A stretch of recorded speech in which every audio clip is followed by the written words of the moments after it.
This is a testimony of an ex-Muslim lady who died and found out the truth about Islam that no one has ever told you.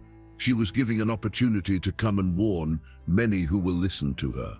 After listening to her testimony, you will truly understand what she was told about Islam. But before we start, please let me know where you're listening from. It would be nice to feel closer, even if we're physically apart. Also, don't forget to like and leave a comment. Share your thoughts about this near-death experience testimony. Let's have a fair and open discussion so we can learn from each other here on this channel. Enjoy listening. My name is Amina Khalid. I am 35 years old. I still remember the smell of the gasoline, sweet and toxic. It filled my nostrils as I felt the cold liquid seeping through my clothes and onto my skin. In that moment, I knew what was about to happen. The eyes that had once looked at me with love were now filled with a righteous hatred I couldn't comprehend. These were the same eyes that had watched me take my first steps, the same hands that had once braided my hair and wiped away my tears. "You bring shame to this family." "Amina," my father said, his voice eerily calm. My mother stood in the corner, silent tears streaming down her face. My brothers flanked my father, their expressions hardened with disgust. Just yesterday we had shared a meal together, laughing about some silly joke my youngest brother had told. But that was before they found my Bible. That was before they discovered that I, Amina Khalid, daughter of Imam Khalid, had abandoned Islam. "If Allah cannot purify you, then fire will," my father whispered as he struck the match. "I won't describe the pain. Some things are beyond words, but I will tell you this. As the flames engulfed me, a strange calm washed over me. I had known this might happen. I had chosen this path, fully aware of the consequences. In our community, apostasy wasn't just a spiritual crime. It was punishable by death. In the span of 24 hours, I had gone from beloved daughter to family disgrace. The name Amina was no longer spoken with affection but spat out like a curse. My photos were removed from the walls, my belongings packed away. It was as if they were erasing not just my faith, but my very existence. As I felt my flesh burning, I thought, this is how I die. But I was wrong. This wasn't my end. It was just the beginning. To understand how I arrived at that terrible night, you need to know how deeply Islam was woven into the fabric of my life. My father wasn't just any Muslim. He was an imam respected throughout our community for his knowledge of the Quran and his unwavering devotion. Our house was always filled with the sounds of prayers and religious discussions. 5 times a day without fail, we performed salat. During Ramadan, our fasting was strict and uncompromising. Growing up, I was the perfect Muslim daughter. I wore my hijab proudly from the age of 9. I memorized large portions of the Quran. I lowered my gaze around men and spoke only when spoken to. I believed with every fiber of my being that this was the truth, the only truth. But beneath this obedience, questions bubbled like an underground spring. When I was 12, I asked my teacher why women received less inheritance than men. The sharp slap across my face taught me that questions were dangerous. Faith is submission, my father often said. To question is to doubt Allah's wisdom. So I buried my questions deep inside, where they festered and grew. Why did I never feel Allah's presence, despite my devoted prayers? Why did the rituals that seemed to bring others peace leave me feeling hollow? Why did the threat of hell seem to be the primary motivation for righteousness? I performed my prayers mechanically, desperately trying to feel something, anything that would silence the emptiness inside me. I did everything right, and yet the connection I longed for never came. Then, when I was 19, something happened that cracked the foundation of my faith. My best friend Fatima's younger sister fell ill with leukemia. We prayed day and night for her recovery. My father led special prayers at the mosque. Fatima's family sacrificed animals and gave charity. They traveled to Mecca to pray at the Kaaba. Little Maryam died anyway. She was just 7 years old. At her funeral, I watched Fatima's mother collapse in grief, while the Imam spoke calmly about Allah's will and the paradise awaiting the child. Something inside me broke that day. If this was Allah's will, I wanted no part of it. It was around this time that I first heard about Jesus. Not the Prophet Isa described in the Quran, but Jesus Christ, the Son of God. Our neighbor's daughter was taking a comparative religion class at university and carelessly left her textbook at our house. During a visit, I hid it in my room, reading it in secret late at night. The Jesus I discovered in those pages was unlike anything I had been taught. He spoke of a God who was not distant and wrathful, but close and loving. He touched the untouchable. He forgave sinners. He spoke to women with respect. Most shockingly, he claimed to be divine, a blasphemy in Islam. I knew I should be repulsed by these ideas, but instead I found myself drawn to them like a moth to flame. I began to seek out more information, carefully erasing my internet history and hiding Christian literature beneath my mattress. Each new discovery was both terrifying and exhilarating. Then the dreams began. 3 nights in a row, I dreamed of a man dressed in dazzling white robes. His face was difficult to see clearly. It seemed to shine with a light that was almost too bright to look at directly, but his presence filled me with a peace I had never known before. In the 3rd dream, he spoke my name, he said, his voice like flowing water. I have loved you since before you were born. I woke up with tears streaming down my face and a certainty that shook me to my core. I had just encountered Jesus Christ.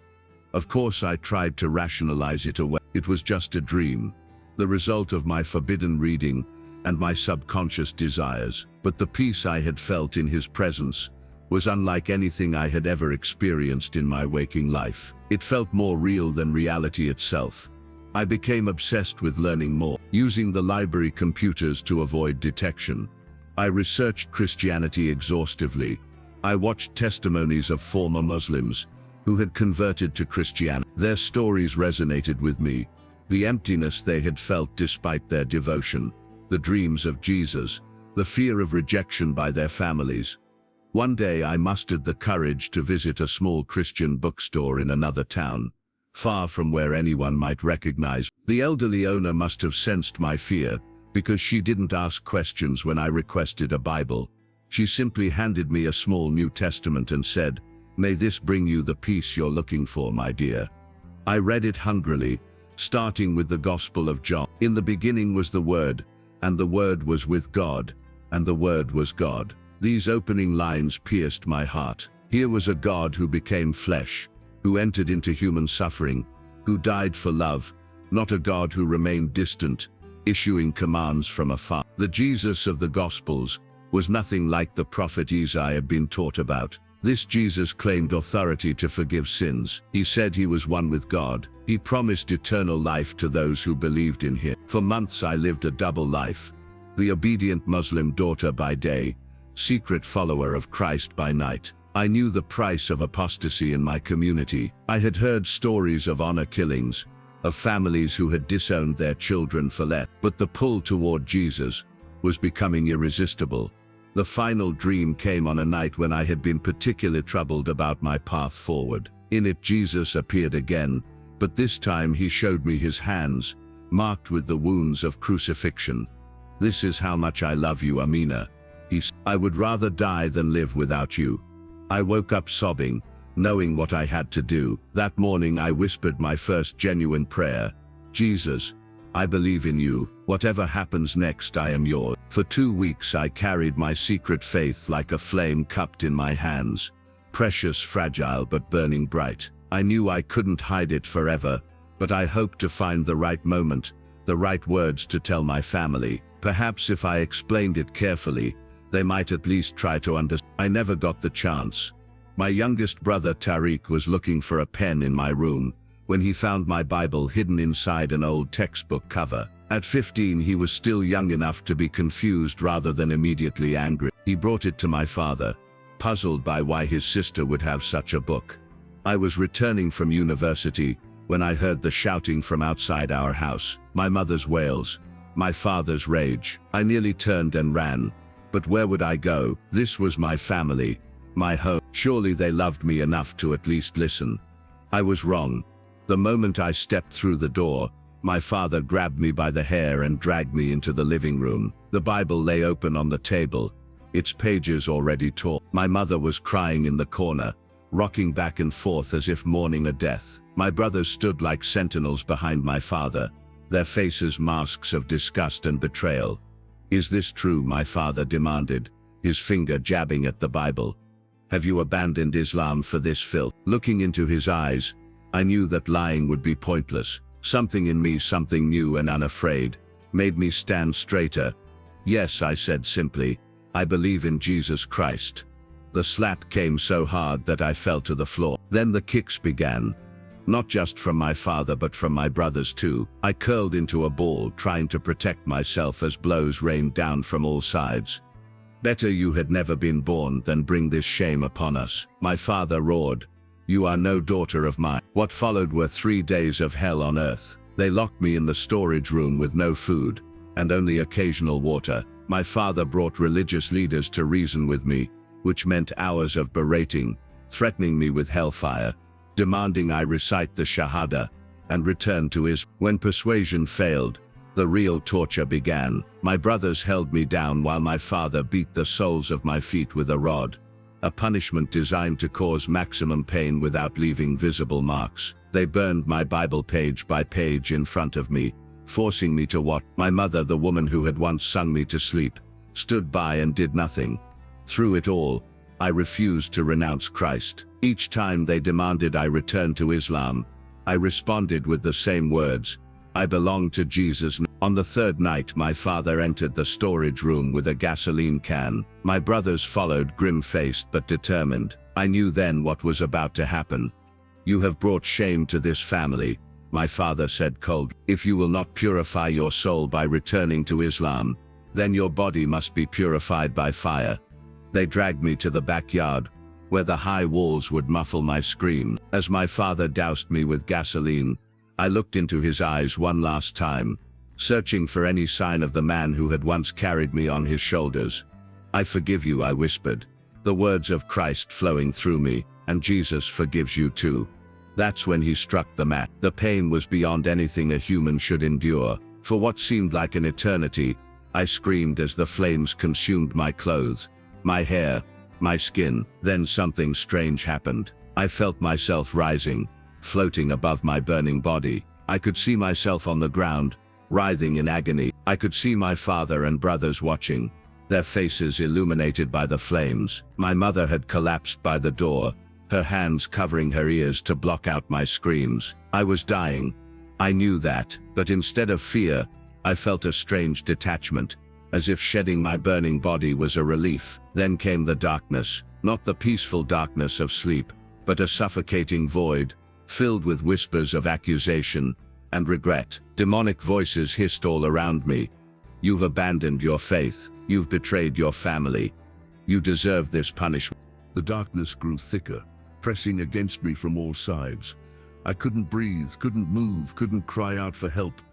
This, I realized with terrible clarity, must be hell, or at least its waiting room. "Jesus," I called out in desperation, "if you're real, please help me." The response was immediate. A pinprick of light appeared in the darkness, growing larger and brighter, until it consumed everything around me. And there, in the center of the light, stood the man from my dreams. Jesus Christ, his arms outstretched toward me. "Amina," he said, his voice both thunder and whisper. "I have not abandoned you." He took my hands in his, and I noticed for the first time that his wrists bore the marks of crucifixion. As our skin touched, warmth flooded through me, washing away the memory of flames. "Am I dead?" I asked. "You are between worlds," he replied, "but your time has not yet come. I have work for you to do." He led me toward what looked like an open doorway filled with light. Through it I glimpsed what I can only describe as heaven. Colors more vivid than anything on earth. Music that seemed to come from everywhere and nowhere, and faces filled with a joy so pure it made my heart ache. "One day this will be your home," Jesus promised. "But not yet. You must revive." Later I learned what had happened after I lost consciousness. A neighbor, hearing my screams, had called the police. They arrived just as my father was attempting to bury my still burning body in our yard. I was rushed to the hospital with third-degree burns over 60% of my body. The doctors had given me less than a 5% chance of survival. Even if you live, one doctor told me bluntly, you'll need years of surgery and skin grafts. You'll be scarred for life. You'll never look the same again. But something miraculous was happening. Day by day, my burns were healing at a rate that left the medical staff baffled. Skin that should have required grafts was regenerating on its own. Areas where the damage had gone to the bone were showing signs of rapid repair. 2 weeks after the attack, when they unwrapped my bandages for a scheduled debridement, the head surgeon dropped his instruments in shock. Where charred flesh should have been, new skin had formed, pink and tender but intact. I've been practicing medicine for 30 years, he said, shaking his head in disbelief, and I've never seen anything like this. If I weren't a man of science, I'd call it a miracle, but I knew it was exactly that, a miracle. The same Jesus who had reached out to me in the darkness had returned me to life with a healed body and a purpose to tell my story. Not everyone was happy about my survival. My family refused to visit me in the hospital. When social services contacted them, they disowned me officially, claiming they had no daughter named Amina. My father and brothers were arrested for attempted murder, but they were released on bail when key witnesses suddenly became unwilling to testify.